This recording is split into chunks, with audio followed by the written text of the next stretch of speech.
Did you know that research shows nearly 60% of employees are being paid below their market value, and most of them don't even realize it? Disturbing, right? But here's the thing. Your employer knows exactly what they're doing. Today, I'm going to expose 7 psychological tricks that bosses and companies use to keep you underpaid. Tricks that are so cleverly disguised as normal business practice that you probably never question them.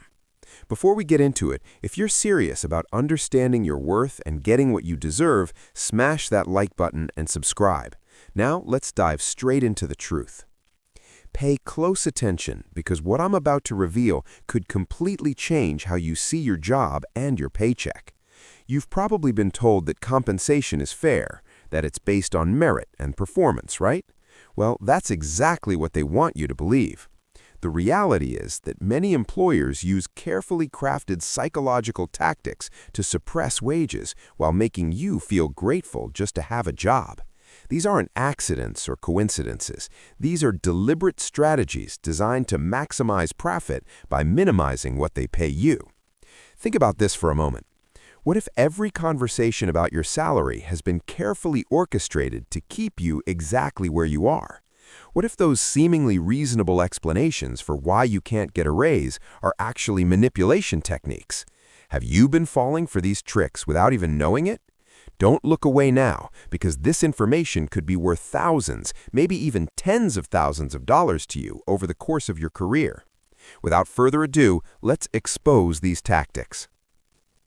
Number 1. We're like a family here. When your boss or company constantly pushes the "we're like a family" narrative, this should immediately raise a red flag. This phrase sounds warm and inclusive, but it's actually a psychological manipulation tactic designed to blur professional boundaries and make you feel guilty about asking for what you're worth. Here's the reality. Families don't pay each other salaries, and that's exactly the point. By creating this family atmosphere, employers are conditioning you to accept lower compensation in exchange for emotional connection and loyalty. They want you to feel like asking for a raise is somehow betraying the family, like you're being greedy or ungrateful. This tactic works because it exploits your natural desire for belonging and community, making you prioritize emotional bonds over fair financial compensation. If your workplace constantly emphasizes family culture, especially when discussing pay or benefits, pay attention to what's not being said. Are they offering competitive salaries, proper raises, or are they substituting pizza parties and team-building exercises for actual compensation? Real families support each other's growth and success. Companies that truly value you will pay you what you're worth, not just give you a sense of belonging as a substitute for fair wages. Don't let emotional manipulation keep your salary stuck while the company profits grow. Number 2, you should be grateful to have this job. This phrase, whether said directly or implied through company culture, is one of the most toxic manipulation tactics in the workplace. When your employer makes you feel like you should be thankful just to be employed, they're using fear and scarcity mindset to keep you from negotiating better pay. This is gratitude manipulation, designed to make you feel like you're in no position to ask for more. Here's what's really happening. By constantly reminding you how competitive the job market is, how many people would love to have your position, or how lucky you are to be there, they're conditioning you to accept less than you deserve. This tactic works by making you feel expendable and replaceable, so you become afraid to advocate for yourself. You start to believe that asking for a raise or better benefits might result in losing your job entirely. If you find yourself feeling guilty about wanting fair compensation, or if your employer has ever made you feel like you should be grateful for below-market pay, that's a massive red flag. The truth is that you provide value to the company, probably far more value than they're paying you for. Employment is a mutual exchange, not a favor. Companies need skilled workers just as much as workers need jobs. Don't let them use artificial scarcity and fear to keep you underpaid. Your skills have value, and you have every right to be compensated fairly for them. Number 3, your salary is confidential. When companies implement strict policies against discussing salaries with coworkers, they're not protecting your privacy, they're protecting their ability to pay people unfairly. This confidentiality tactic is one of the most effective ways employers keep wages suppressed across the board, and here's why. Information asymmetry gives them all the power. Here's the psychology behind it. When you don't know what your colleagues are making, you have no basis for comparison. You don't know if you're being underpaid, and you can't build a case for why you deserve more. Meanwhile, your employer has complete information about everyone's compensation and can exploit that knowledge to their advantage. They can pay two people vastly different amounts for the same work, and neither one of them would ever know.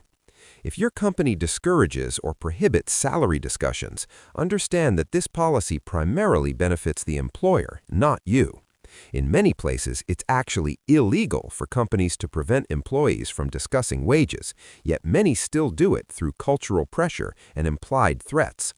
The moment you realize your coworker is making 20% more than you for the same role, that's when you gain power negotiation.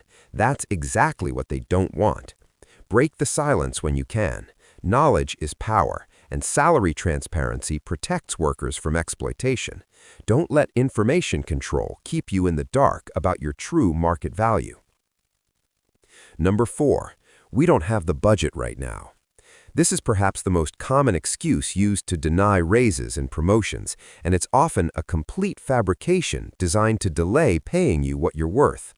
When your boss says there's no budget for your raise, what they're really saying is that paying you more isn't their priority, even if the money exists. This is budget manipulation psychology. Here's how this tactic works.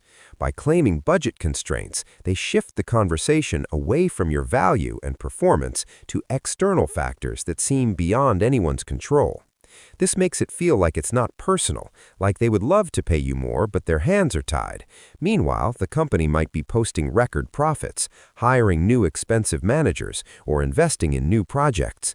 The budget exists, it's just not allocated to your compensation. If you hear this excuse, especially repeatedly, start paying attention to where the company is actually spending money. Are they hiring, expanding, investing in new projects, giving executives bonuses? Then the budget exists. What they're really telling you is that you're not a priority. Don't accept vague budget excuses without questioning them. Ask when the budget will be available, request a timeline, get commitments in writing. And most importantly, recognize that if a company consistently has no budget for employee compensation but has budget for everything else, that's a strategic choice, not a financial reality. Your value doesn't decrease because they claim poverty. Number 5, let's focus on your development first. When you ask for a raise and your boss redirects the conversation to professional development, training opportunities, or gaining more experience, this is compensation deflection. It sounds like they're invested in your growth, but what they're actually doing is postponing payment while extracting more value from your labor. Here's the manipulation at play. By shifting focus to your development, they make it seem like you're not quite ready for more money yet, that you need to prove yourself further or gain additional skills first. This creates a moving target where you're constantly working towards an undefined standard that somehow never quite justifies a raise. Meanwhile, you're already performing at a high level and delivering results that benefit the company financially. So they should compensate you fairly right now, not at some vague future point after you've jumped through more hoops. Don't let them use your ambition and desire to grow as a tool to delay paying you what you're already worth. Development is important, but it shouldn't be used as an excuse to underpay you in the present. Number 6, we offer great work-life balance and benefits. When employers emphasize perks, benefits, flexibility, and work culture while staying silent about actual salary numbers, this is compensation substitution. They're training you to value non-monetary benefits over cold, hard cash, and there's a reason for this. Perks are cheaper than raises. Here's what they're not telling you. That ping pong table, free snacks, casual dress code, and work-from-home flexibility cost the company far less than paying you market-rate salary. These perks are designed to make you feel valued and satisfied without actually increasing your financial compensation.